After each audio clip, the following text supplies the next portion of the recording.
This is Ag Matters PM from the Iowa Agribusiness Radio Network, brought to you by the Iowa Soybean Association, your daily recap of the information that affects Iowa's farmers, producers, and consumers, right here in the heart of the heartland. With reports from our award-winning broadcast team of Dustin Hoffman, Riley Smith, and Mark Magnuson. Now, from the IARN studios in Des Moines, here's Riley Smith. Good day and welcome to Ag Matters PM on the Iowa Agribusiness Radio Network. I'm Riley Smith. Today is Thursday, June 20th of 2024. We're so glad you can join us for today's show. Today being, of course, the official start to the summer season. And speaking of the summer season, in today's show, I talk with Iowa State Climatologist Dr. Justin Glisan about some heat that could be returning to Iowa next week, what that means for the forecast in general. But first, before we get into any of that, let's take a look at the closing markets. It's time now for the Ag Matters PM Closing Market Summary, your source for market analysis and settlement prices from the day's trade in Chicago, courtesy of the folks at agmarket.net.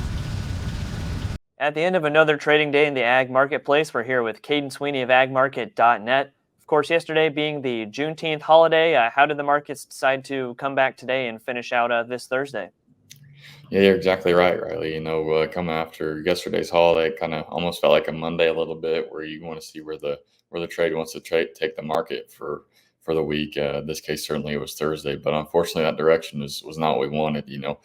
Corn, beans, and wheat continuing to slide down, all currently down double digits here as we approach the close. So, one of those days just kind of feels like a gut punch. You're just waiting for it to get over to quit trading lower.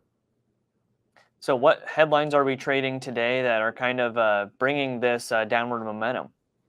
Yeah, certain parts of the Corn Belt certainly have been receiving rains, and this is about as uneven as a crop across the Midwest, really, that I remember. It just seems like some places are in really good shape, and other places were so wet all spring they're just now getting finished up, and other places, got planted perfectly fine and timely, and now the crops seem, pretty thirsty and then looking for a rain. So just a lot of unevenness. The funds certainly have been content selling the thing right now. They'd rather be on the sell side than the buy side. I'm a little surprised there's not more weather premium coming back into this thing, but for right now, they're perfectly content selling. Well, and I think, some people were possibly, very, very excited for the rain when it came through, especially here in Iowa. We got so much rain, but like you just said, those crops still need rain later on. So to have a period where maybe it doesn't rain as much, or even over the summer, we're going to still need those timely rains to make sure that this crop gets made, because it hasn't been made yet. Yeah, you're exactly right. And typically, and historically, and you got to paint with a broad brush here, but typically you're seeing the high sometime in this June, maybe even July timeframe. But I kind of go off of, July 1, you want to be, getting sold what you want to get sold. Typically you're seeing that high in June or before. And so this will be the year, where that doesn't hold true, where we keep waiting for the rally all of June and it doesn't come. And we give up hope. And then all of a sudden, you get a surprise in July or August. But, like you said, certainly at this point, the crops, I would not call it made by any means. Still want some rain to finish out pollination, certainly, but at least for now, the trade's pretty content with where we're at, seems, and we also have that huge acres report coming out next Friday as well. Right, and with that acreage report, is it kind of what you were saying of we could see a lot of variability in conditions and what was actually planted this year? Yeah, for sure. We had, the end of the March report had corn acres coming down quite a bit as compared to last year, bean acres a bit stronger, and that's going to be a pretty hot topic going into the report of if that actually came true or not, if we actually only got 90 million acres of corn, or if it's higher, or, if spring was delayed enough in areas to bring that corn number lower. You can debate that thing any which way you want, and prevent plan also is going to play a role most likely in what the Dakotas wind up doing. But we're certainly going to have some volatility into next week, into that report, and then the week following out of it for sure. And then looking at the other side of the marketplace in the livestock complex, how did they fare today? Yeah, the cattle market pretty quiet today. August fat's up a little bit and feeders down a little bit. So nothing really to note there, in my opinion, anyways. Hogs are quite a bit lower today, over $2 down on front month hogs. So they continue to slip and slide. That August contract traded above $1 for a while, and now we're back under 90 here today. So certainly could use some help there. And I'm sure with the summer season, we do have the official start of summer finally, and that grilling season demand, but that's probably mostly factored in at this point because we did already have the Memorial Day holiday, right? Yeah, I think a lot of demands is baked in, and in my opinion, the hog market is pretty strongly controlled by the funds. And even more so maybe than others. It just seemed like it's hogs and wheat. You can really get a strong trend going either direction and see it sustain for a while. So the hog market, I think that's kind of what you're seeing. The cattle side do have an on-feed report tomorrow, I believe. So a quiet trade today is not all that unexpected going into that report, and see what kind of data we get out of it. Last year this time was a pretty strong report, and wound up being a bearish number. So this cattle on feed report, we'll see how it relates to last year, and hopefully we'll get a bullish number to keep that supply and keep that supply rally going. All right, Kaden, lots of great information today. For those of our listeners and our viewers who would like to get in touch and learn more from the folks at agmarket.net, how can they do that? Yeah, just go to our website, agmarket.net. You can take a demo of our new app. Got a facelift here just recently this spring, and some really cool things that we're doing there. So be sure to go check it out. You get a 30-day free trial to see it. Lots of great analysis, Kaden, and we look forward to hearing from you again soon. Yeah, appreciate it, man. Have a great day. That again was Kaden Sweeney of agmarket.net. We'll take a look at how the numbers close through the market window at iowaagnet.com. July corn down 10 1/4 at 439 3/4. July soybeans down 18 3/4 at 1155 1/4. July soybean meal down $7 at 357.60. Soybean oil down 33 cents at 43.97. Chicago wheat down 9 1/4 at 572 3/4. Kansas City hard red wheat down 8 3/4 at 592 even. Minneapolis spring wheat down 14 even at 618 3/4. July oats down 9 even at 319 1/4. On the Merc, August live cattle up 45 cents at 182.55.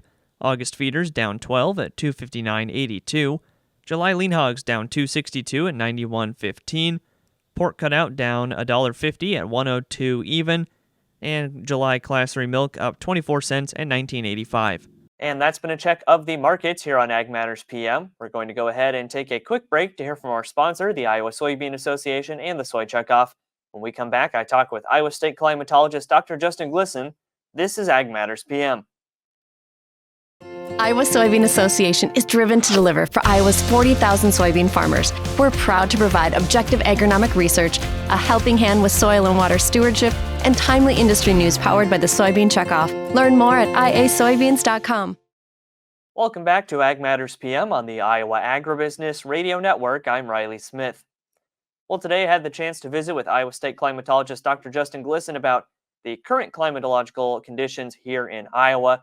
Of course, we've seen a little bit of heat this week. That's the story for the next week or so as well.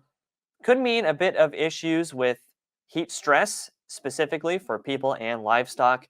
We talk about that weather, what it could look like, as well as how to manage that if you find yourself working outside.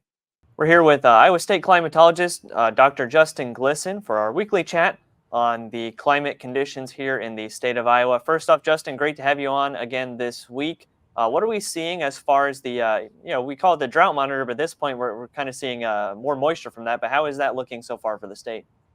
Yeah, that's a great way to put it, Riley, and always good to be with you. So you look at the drought monitor that was released this morning, we see a slight expansion of D0, that abnormally dry category. Now, not drought, but more of a reflection of 30 to 60-day dryness. So if you look at May was the 6th wettest May on record for the state, 152 years of records. You look at that southeastern swath where that D0 was introduced this week, missing out on above average precipitation. So May and June are two wettest months across the state of Iowa. So if we're not hitting about an inch per week, that's where you start to see shorter term precipitation deficits emerge. So we've had some reports out in the field of rolling corn and some moisture stress on the crop. And that's more on the agricultural drought side, and hence that slight expansion of D0 conditions. And of course, we're looking here pretty soon as well at some enhanced heat. Now, we did see that a couple days this week with mid-90 degree temperatures. Next week and for the near future, what are we seeing for those temperatures? Right. So if you look at the 6 to 10 day outlooks, they are showing an elevated chance of warmer temperatures. So we're going to see some 90s next week, but also wetter conditions. And this time of year, when you see an elevated warm signal, it's typically coupled with a drier signal. So what we're looking at is a ring of fire configuration where you have a large scale high pressure system setting up over eastern parts of the United States. And what happens is with the flow around a high pressure is clockwise, so return flow from the south, you get what we call ridge riders or disturbances that ride along the top or the northern side of that high pressure system. And that's where we're seeing enhanced probabilities of very wet conditions across Minnesota and northern Iowa, but also in the outlooks, elevated probabilities of wetter conditions for the state. So we are seeing better chances of more thunderstorms in the next 7 to 10 days, which is good because if you look at where we are now in June, which is the wettest month climatologically for the northern 2/3 of the state, we're behind on precipitation. So we do need some rainfall to catch up. And it's looking like we're going to be in an atmospheric configuration that could allow for that. And from the sounds of it, it looks like potentially high humidity as well, because regardless of what the atmosphere is thinking for the humidity, the corn is usually the cause for concern there for us. As those temperatures climb higher, we'll see the corn trying to put off more moisture. So are we looking at maybe an enhanced level of humidity with that heat coming next week? Yes, that's an excellent point. So you look at low level humidity, you look at evapotranspiration from our crops, adding to the moisture near the surface. So number one, fuel for thunderstorms to work off of. But number two, you're enhancing relative humidity given the higher dew points. So you don't cool off as much overnight as well. With those higher humidities connected with warmer than average temperatures, anywhere from 5 to 15 degrees above average, you are cutting down on some atmospheric demand. So we don't see as much moisture stress in corn and beans, but you're still seeing it with these elevated temperatures. Now, this is much better if you remember back last year after the state fair, the heat wave that we had with very low relative humidities, the second heat wave after the state fair. That's where you can get into some problems with widespread moisture stress on corn and beans. But right now, with those elevated dew points and elevated relative humidities, that should cut down a little bit on that stress. And let's mention too a little bit about how to stay safe during those times, because heat's one of those things that can really sneak up on you for the danger of it. And with that humidity and the temperatures being high in general, it's one of those things where once you get warm, if you're outside, it's going to be very difficult to cool off, like you said. Absolutely. You think of humans, stay hydrated, go inside and cool off if you can, because as you mentioned aptly, if you do get overheated, it takes a while to bring that core temperature down. Find any air movement, take breaks. We also think of our livestock, pigs and cows across the state, also going through stress with these higher heat indices. So overall, take breaks, cool off when you can, and definitely the key here is staying hydrated. Replenish the moisture that you're losing as you sweat.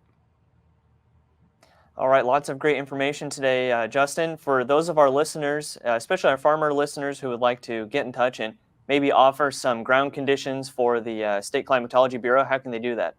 Yes, so my direct line is 515-281-8981, or Google Iowa Climatology Bureau. It'll bring you to our departmental website. It has all the contact information and all the fun and interesting climate and weather data on there. Great talking with you as always, Justin, and we'll chat again next week. Thanks, Riley. That again was Iowa State Climatologist Dr. Justin Glisan. And that's all we have for today's episode of Ag Matters PM. Thanks again for tuning in. You can find all of our content on our website at iowaagnet.com. Also follow us on social media at Facebook, X, LinkedIn, and TikTok, and find our video content as well as previous episodes of AM/PM on our YouTube channel. Make sure you subscribe and hit the notification bell to see when those videos go live. Don't forget as well our free morning, midday, and closing market podcasts, as well as Pods of Potential and the Iowa Ag Matters podcast. You can find those wherever you find your favorite podcasts on Apple, Amazon, Google, Spotify, and Podbean.